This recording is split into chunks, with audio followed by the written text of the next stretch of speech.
Que a graça e a paz do nosso Senhor Jesus seja com você. Esteja sobre a tua família, esteja sobre o teu lar, sobre toda a tua descendência. Que nós possamos ouvir bem manso da voz do nosso Senhor e Salvador. Tu tens um Salvador. Que nós possamos ter convicção dessa declaração do nosso Senhor Jesus. O tema da mensagem que eu quero trazer hoje aos irmãos é: o Senhor irá contigo. O Senhor irá contigo. Jesus irá contigo. Nós estamos no dia 11, correto? Passaram-se 11 dias de 2015, mas temos ainda 354, né? Eu acredito que seja isso. Temos ainda 354 dias. Um ano passa rápido, mas dentro desse ano muitas coisas acontecem, muitas coisas ainda vão acontecer. E precisamos ter a convicção e confiança no nosso bom pastor e nosso Senhor Jesus. Quero pedir para você abrir a tua Bíblia no Salmo 23. Salmo 23.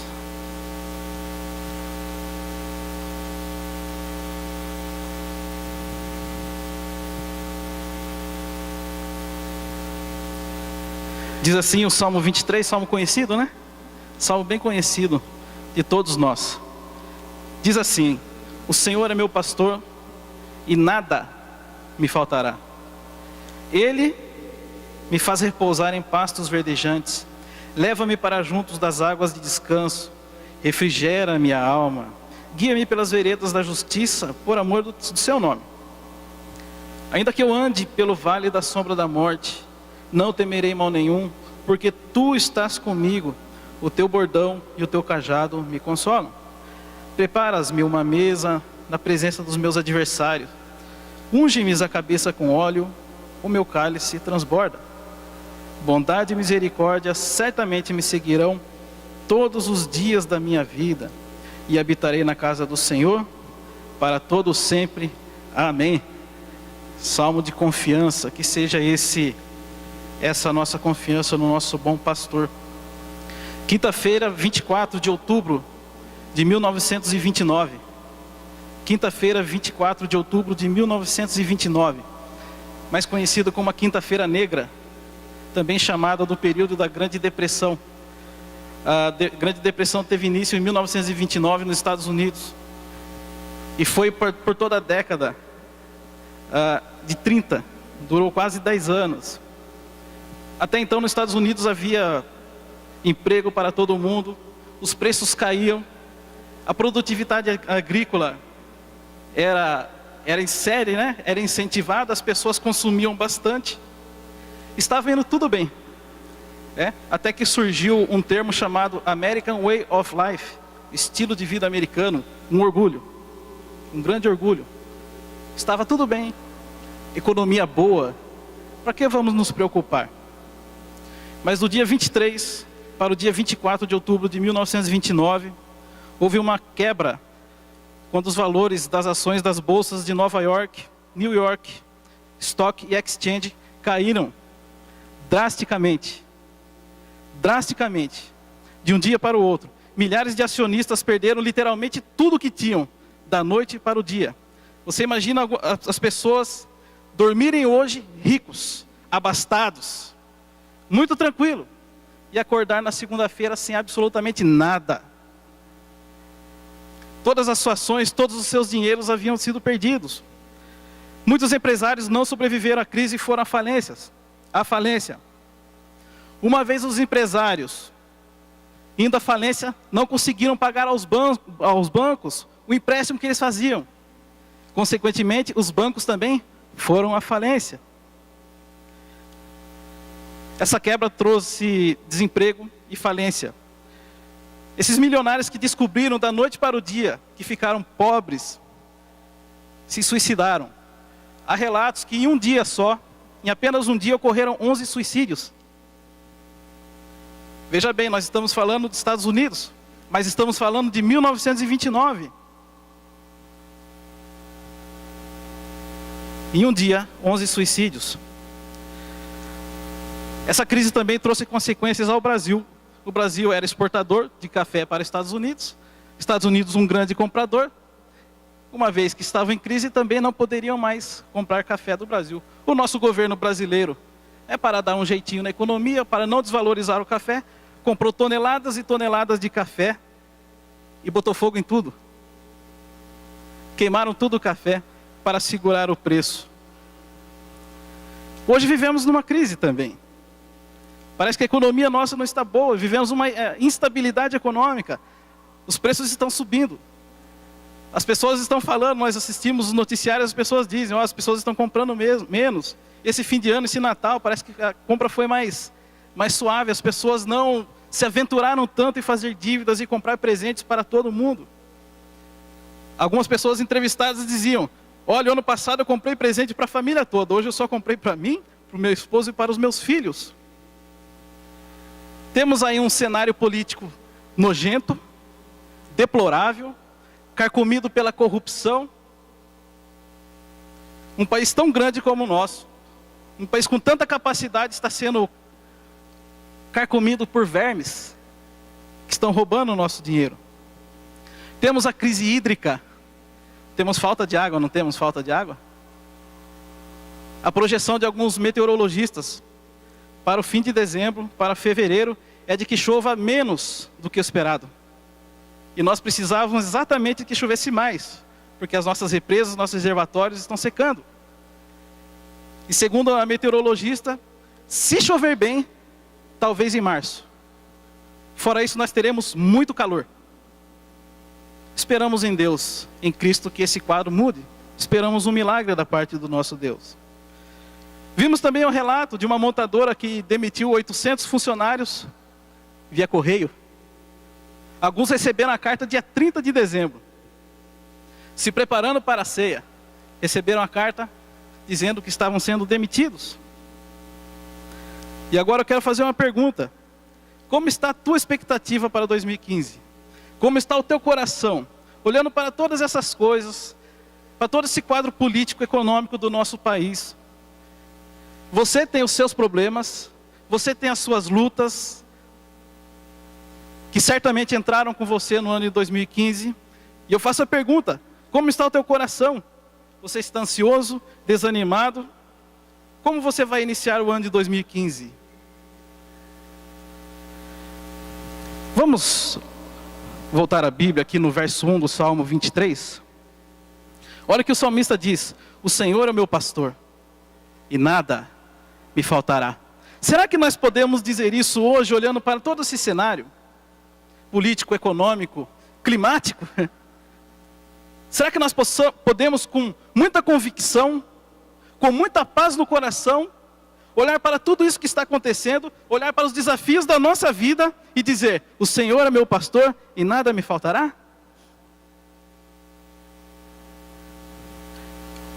Na cultura hebreia, que era tradicional a atuação pastoril, por isso o salmista ele coloca a imagem do pastor se dirigindo a Deus. O pastor era responsável para achar um lugar onde tinha pasto abundante para suas ovelhas. O pastor que cuidava do rebanho, que cuida do rebanho, ele também tem a difícil tarefa de encontrar água para que as ovelhas pudessem saciar a sua sede.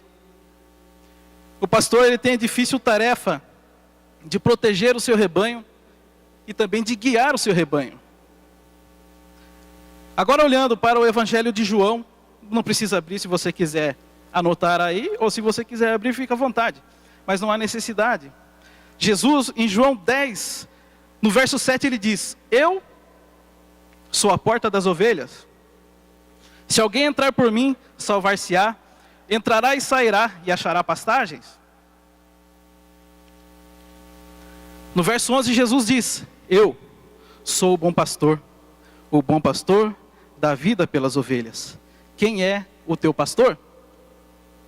Quando dizemos, como salmista, o Senhor é meu pastor e nada me faltará, para quem olhamos?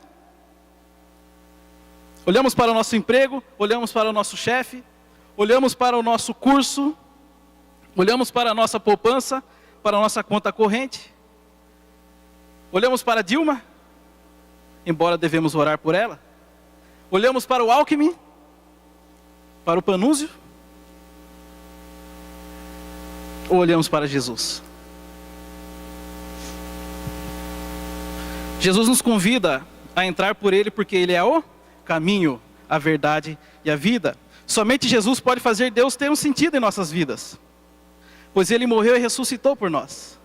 Somente Jesus pode fazer Deus ter um sentido para que nós possamos crer em Deus, para que nós possamos viver em Deus. Isso tem que fazer sentido em nossas vidas. Isso tem que ser uma realidade para nós que tem que sair da teoria. Nós falamos muito de Jesus. Ah, Jesus é amor, Jesus é 10. Nós gostamos de falar para as pessoas: olha, Jesus te ama. Mas será que nós estamos vivendo isso? Você tem paz? Você tem paz? Você tem tranquilidade? Você consegue dormir em paz? Tirando o calor, que tira um pouco o nosso sono, né? Como está o teu coração? Como você está se projetando para o ano de 2015? Eliseu, quando pegou o manto de Elias, ele bateu na água e disse: onde está o Deus de Elias? E essa manhã eu quero perguntar para você: onde está o teu Deus?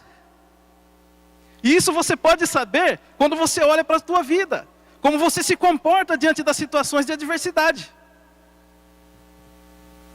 Como você se comporta quando você é perseguido, quando nada está dando certo. Onde está o teu Deus? Quem é o teu Deus? Onde está o teu Jesus? Está preso nas páginas da Bíblia?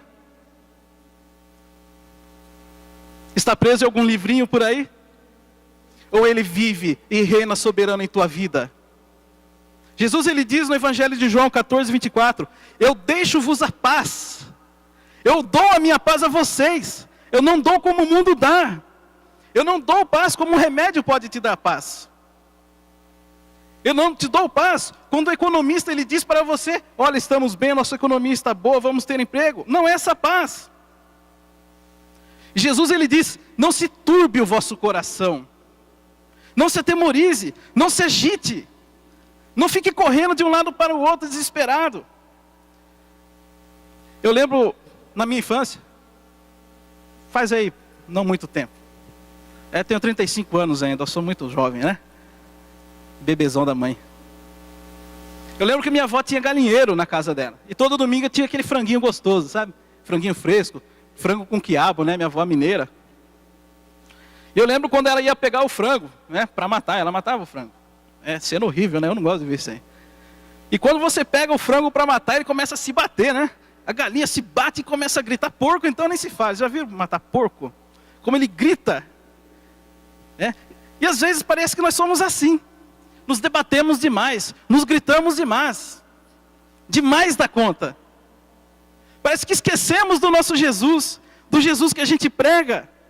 Parece que esquecemos que Ele fez uma promessa e Ele cumpre uma promessa. Vocês acreditam que Jesus cumpre a sua promessa?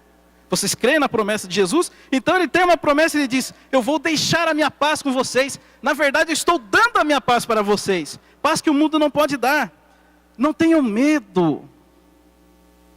Não se turbe o vosso coração. 2015 está entrando aí, cheio de instabilidades, cheios de probabilidades ruins. E Jesus está dizendo: não se turbe o vosso coração. Durma em paz. Não se atemorize. Quais são os sentimentos que te oprimem hoje?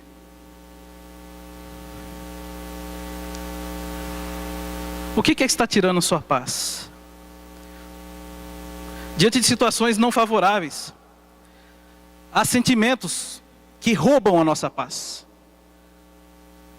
Talvez você esteja com a sua paz roubada. Talvez alguma coisa está roubando a sua paz. E oprime tanto, ao ponto que você se retrai e não consegue viver bem mais. Você não tem mais felicidade. Você se torna uma pessoa pessimista demais. Quando o medo nos domina, quando essas situações desfavoráveis tomam conta do nosso ser, quando deixamos de olhar para Jesus, ficamos retraídos, ficamos com medo, não agimos, não produzimos, não edificamos ninguém e não testemunhamos absolutamente nada, e Jesus nenhum. As pessoas acham, imoralidade é pecado. Você não dá testemunho porque você é um imoral. Roubar é pecado. Mas irmãos, a falta de confiança e o medo é pecado. Porque não confiamos num Deus vivo e verdadeiro que nós pregamos, que nós cantamos aqui, que nós gostamos e adoramos de falar para as pessoas. Onde está o teu Deus? Onde habita o teu Deus? Jesus ainda afirma em João 10:10, eu vim para que vocês tenham vida. Jesus afirma, eu vim para que vocês tenham vida em abundância, para que vocês vivam, para que vocês tenham prazer na vida, para que vocês consigam passar por todas as adversidades e viver em paz. Duas coisas que eu quero destacar hoje, que podem roubar a nossa paz, e podem fazer com que a gente não viva a vida proposta por Jesus. Uma delas são as inquietações. Você está inquieto? Você já sentiu inquietação? Geralmente pai e mãe ficam inquietos quando os filhos saem de casa, no sábado à noite, e não ligam, para avisar. Olha pai, mãe, eu estou aqui. Pode ficar tranquila que eu estou vivo, eu estou bem. Muitos filhos não têm o costume de fazer isso. Aí o pai e a mãe ficam inquietos, não conseguem dormir. Se você é jovem e faz isso, um dia você vai experimentar isso. E vai ver quanto é bom perder uma noite de sono, por causa de ficar preocupado com filhos. Ainda mais hoje que nós temos celular, tanta coisa para avisar, não custa nada, tem plano para tudo quanto é jeito. Geralmente filho liga para o pai a cobrar, pai e mãe a cobrar. Isso é inquietação, quando você está preocupado com alguma coisa, quando você está inquieto, falta ali sossego, você não consegue repousar, você não tem tranquilidade, você fica nervoso, você se torna, e quando isso toma conta da tua vida, você se torna uma pessoa insegura, você se torna uma pessoa sem alegria, sem esperança e pessimista. Vocês já viveram perto de pessoas pessimistas? Quando acontece alguma coisa, eu vivi, nossa infância, no fim da década de 90 para chegar em 2000, é época do fim do mundo, Retornou aí o livro de Nostradamus falando de 1999 até o fim dos tempos. Eu me arrepiava até a nuca quando eu via isso. E havia notícias ruins. Quando ocorreu também a guerra no Kuwait, as pessoas falavam, olha, está acabando o mundo. E muitas pessoas crentes falavam, olha, eu acho que não chega nem a 2000. Crente com medo de Nostradamus. Onde está o teu Deus?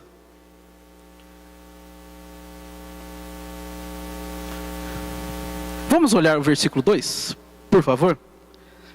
No verso 2 o salmista diz, ele me faz repousar em pastos verdejantes. Ele leva-me a águas tranquilas, refrigera minha alma.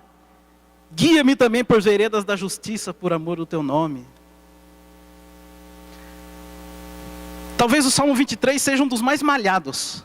Malhados assim, porque as pessoas gostam de ler, as pessoas gostam de recitar. Mas eu fiquei inquieto essa semana, quando eu comecei a olhar para o Salmo 23 e para a minha vida. Será que eu tomei posse? Sabe quando os pregadores falam, toma posse da tua bênção, irmão?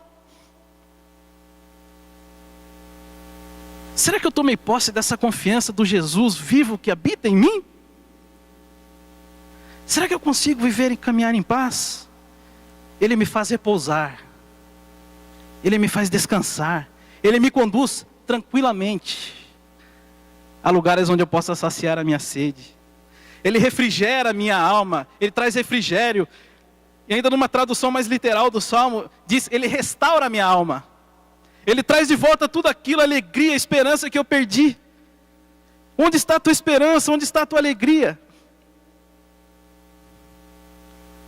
Sentimentos como ansiedade, nervosismos e outros sentimentos partem de nossas inquietações, que partem das nossas inquietações, são comuns.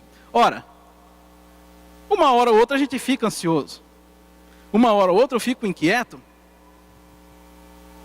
Você vai fazer um concurso, você vai fazer um vestibular, você fica um pouco ansioso. Você vai casar, você fica um pouco ansioso. E como fica? Você vai viajar, você fica um pouco ansioso. Você ouve projeções ruins para o ano de 2015, você fica um pouco ansioso, um pouco inquieto. Mas o problema é quando essa inquietação ela toma conta da tua vida. E aí já não tem mais repouso, aí não tem mais águas tranquilas, aí já não tem mais refrigério. E eu perguntei para mim mesmo, Guto, onde está o teu Deus? Você está vivendo isso? Você tomou posse disso? Você é uma realidade na tua vida? Precisamos sair da teoria. Eu creio num Deus vivo. Eu creio num Jesus verdadeiro, que ressuscitou. Só que isso tem que fazer diferença na minha vida, irmãos. Isso tem que fazer diferença na tua vida. Nós costumamos confortar as pessoas. Como é bom confortar as pessoas, né? Quando o problema não está na nossa pele. Olha, irmão, tenha fé, vai dar tudo certo. Não falamos assim? Deus está no controle, irmão. Não falamos assim? Tenha fé, meu irmão, minha irmã. Não falamos assim? Mas quando o vento começa a soprar a carniça para o nosso lado, nos desesperamos. E daí? Tudo que eu falei para as pessoas cai por terra. Isso é uma falha de testemunho terrível. Isso não pode haver na minha vida. Isso não pode haver na tua vida. Nós temos que ter segurança no Deus que nós testemunhamos. Nós temos que transmitir paz. Mas antes de transmitir essa paz, eu preciso viver ela na minha vida. Eu preciso dizer com a mesma convicção que o salmista está dizendo aqui: o Senhor é meu pastor e absolutamente nada me faltará.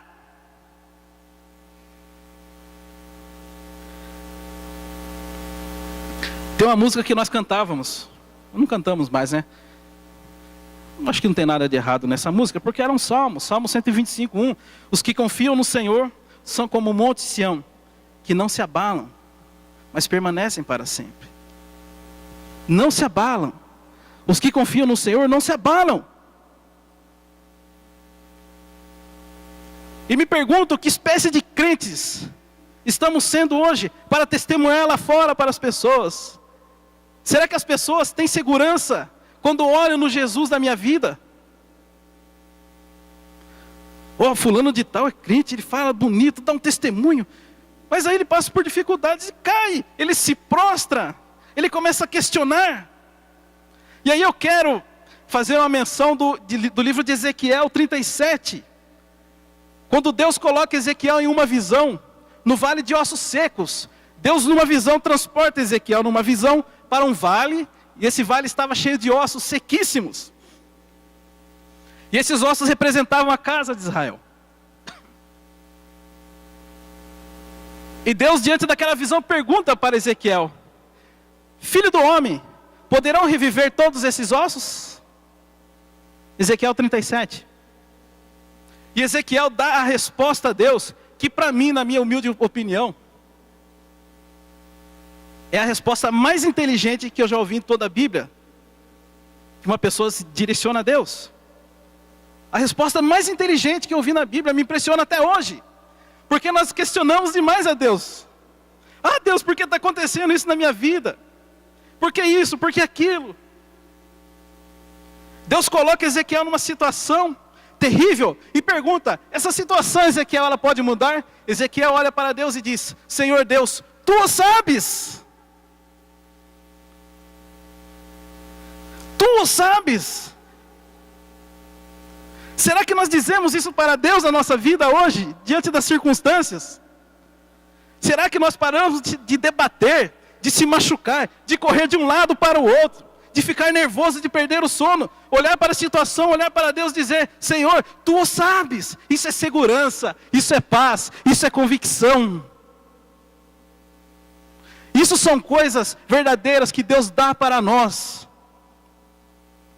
E nós precisamos tomar posse disso. Não estou dizendo que você não pode chorar. Não estou dizendo que você não pode sentir dor. Que você não pode reclamar. Mas o teu Deus, o Jesus que você vive, o Jesus que você canta aqui, o Jesus que nós pregamos, Ele é maior do que qualquer problema que você pode ter. Ele é maior de que qualquer desafio que você possa passar. Mateus 11, 28. Vinde a mim, todos os que estáis cansados e sobrecarregados, e eu os aliviarei. É promessa, irmãos. Eu vou te dar alívio.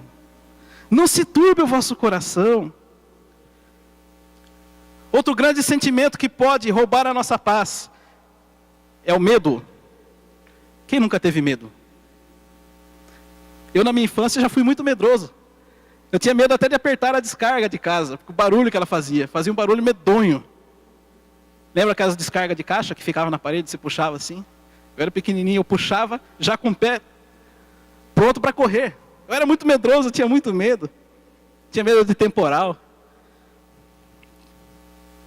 E o medo, quando domina a nossa vida,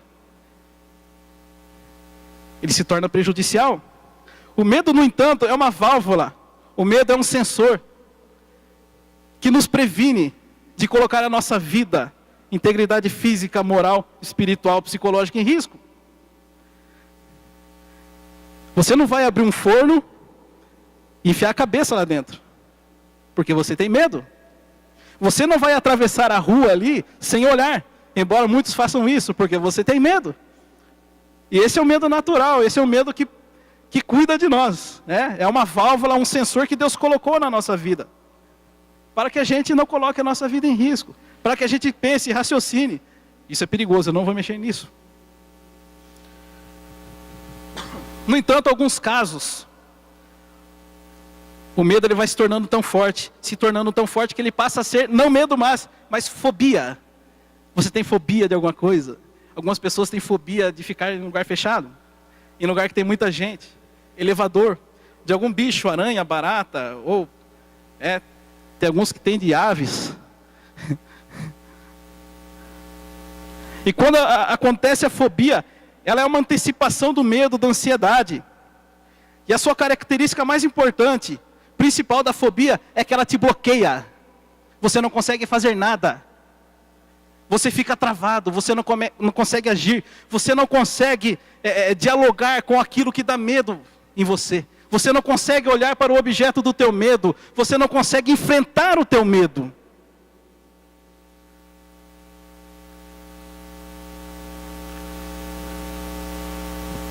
Você tem medo? O que te traz medo? Temos muitos agentes hoje que nos trazem medo. Violência. O país está dominado pela violência. Doença. Tivemos a crise do Ebola. Todo mundo tem medo de câncer. Todo mundo fica preocupado. Qualquer dorzinha, você vai no médico e morre de medo de ser câncer. Temos medo do desemprego, de perder alguém que nós amamos.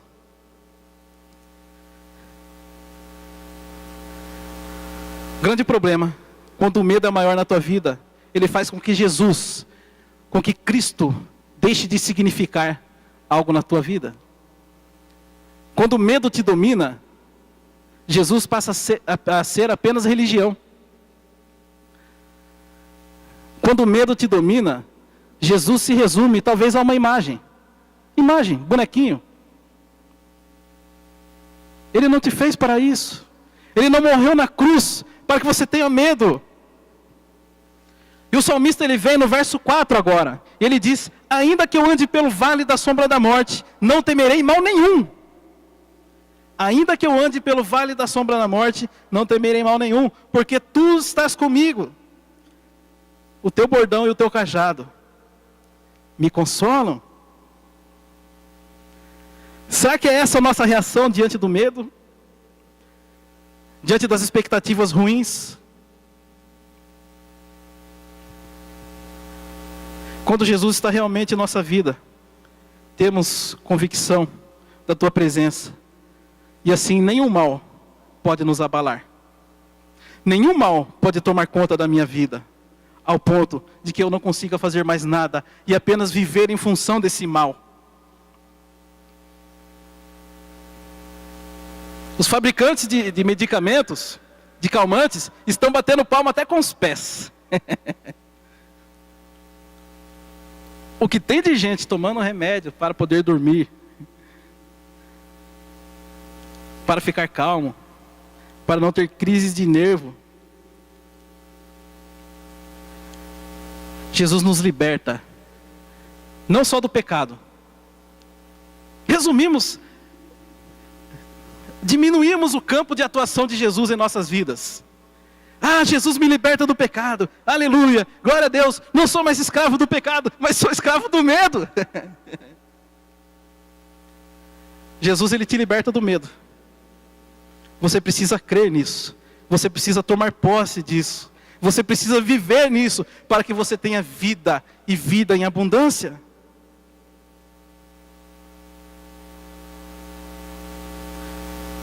Tiago afirma que aquele que duvida é semelhante às ondas do mar. Vão para o lado que o vento sopra.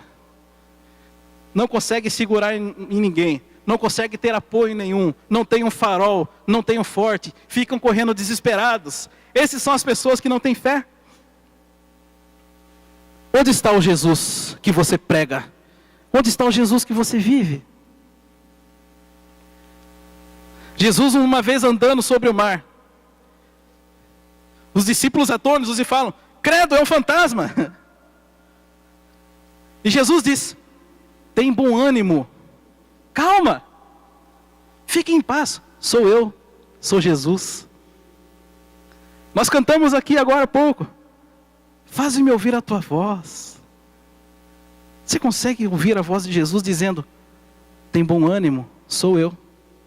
E Pedro fala: Jesus, se é você, eu quero andar sobre o mar e ir até você. E Jesus fala: pois venha. E Pedro começa a caminhar sobre o mar. Pedro começa a caminhar sobre o mar, olhando para Jesus.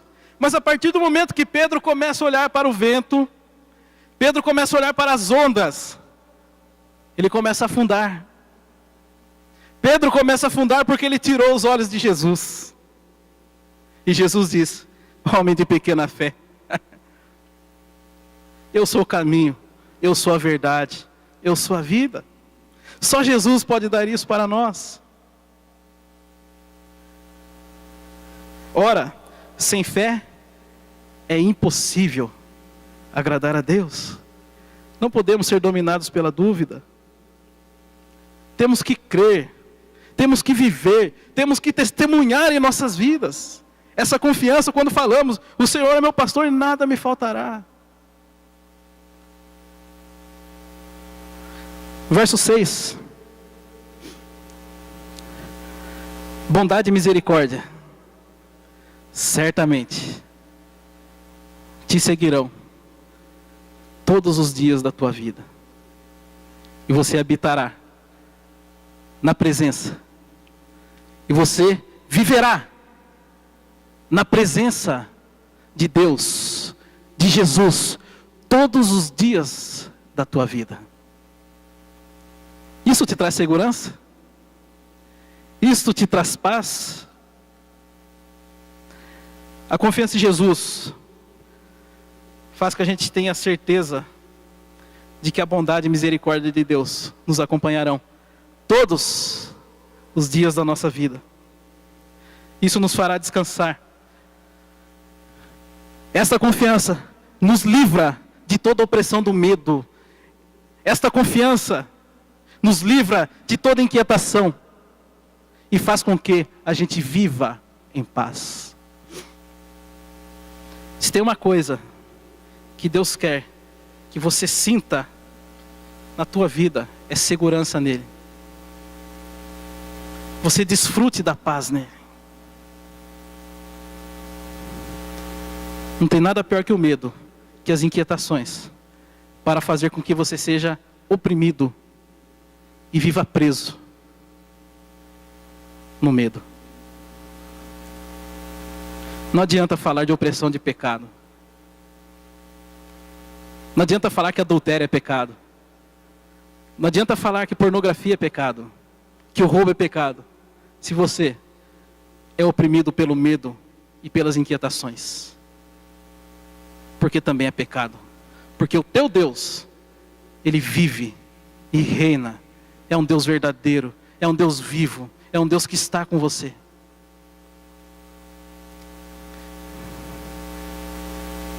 Isaías 58:11.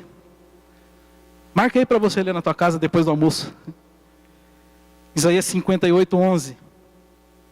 O profeta diz: o Senhor te guiará continuamente, fartará a tua alma até em lugares secos, áridos, onde não tem água.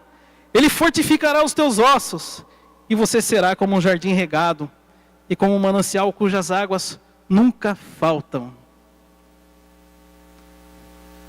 Que Deus abençoe essa palavra. Que eu e vocês, que nós possamos viver de verdade essa presença maravilhosa de Cristo em nossas vidas. Que nós possamos ter paz. Jesus, quando aparece para seus discípulos, logo depois que ressuscita, Ele entra na casa e diz: paz seja convosco. Que o Senhor, o nosso Deus, que vive, que reina e que te guia e que te guarda e que te livra de todo mal, que está com você nos montes e que está com você nos vales, possa te dar paz, possa ser a tua razão de esperança, de alegria e de fé. Que Deus nos abençoe. Amém.